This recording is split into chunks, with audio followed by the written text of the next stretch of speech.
সকাল বা আমাদের সমাজের সকাল বলতে বোঝায় কি 11টা, কি নয়? ঘুমাইতে ঘুমাইতে রাত শেষ আর উঠতে উঠতে দিন শেষ। এই হলো আমাদের ঘুমে সকাল সকাল ওঠার তরিকা। নবীজি সাল্লাল্লাহু আলাইহি ওয়াসাল্লাম বলেন যে ঈদের দিনের সুন্নাত সমূহের মধ্যে এক নম্বর সুন্নাত হচ্ছে সকাল সকাল ঘুম থেকে জাগ্রত হওয়া, মানে কি ফজরের সময় উঠে ফজরের নামাজ পড়া। এটা হচ্ছে কয় নম্বর আমল? এক নম্বর সুন্নাত আমল। দুই নম্বর আমল হচ্ছে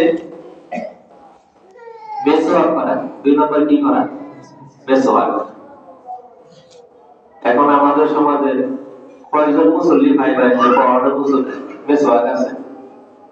আমরা এখানে তো অনেকেই আছি। কয়জনের পকেটে আছে যে আমার এখানে একটা মেসওয়াক আছে, হুজুর আমি মেসওয়াক করি? আছে না? নাই।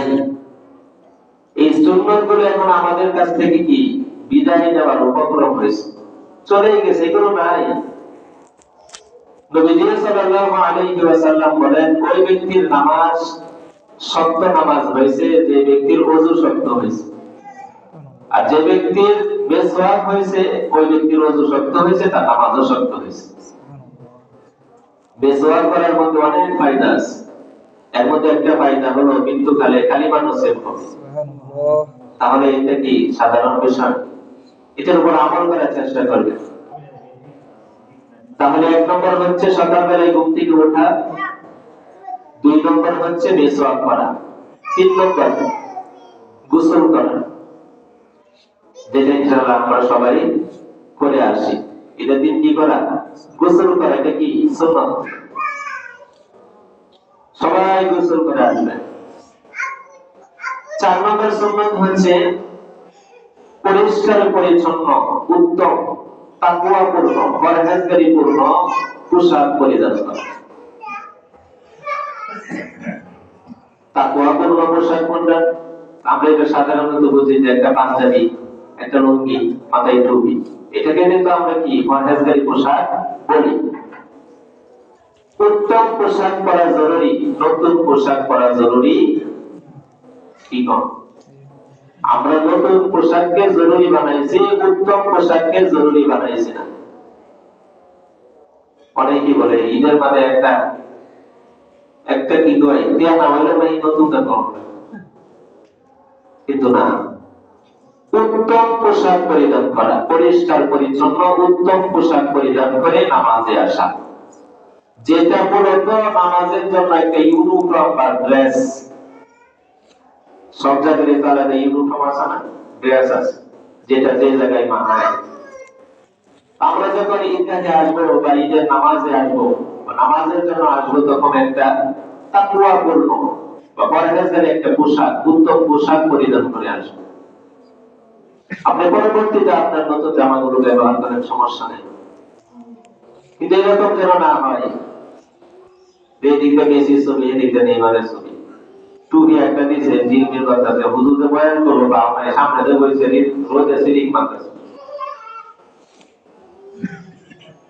এরকম যেন না হয়। অন্তত ঈদের নামাজটা যেন আমরা ওরকম ভালো একটা পোশাক পরে যেন আদায় করি। 4 নম্বর।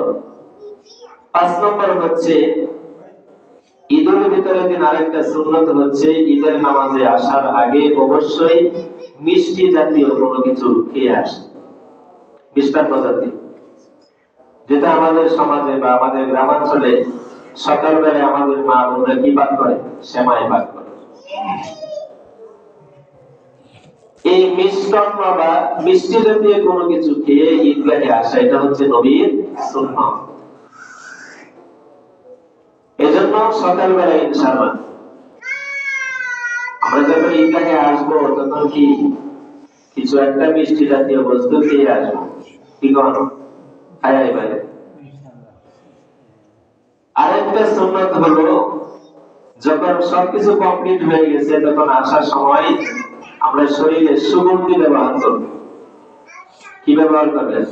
সুগন্ধি, আতর, আতর, সুরমা, এগুলো ব্যবহার করা, এটা কার সুন্নাত?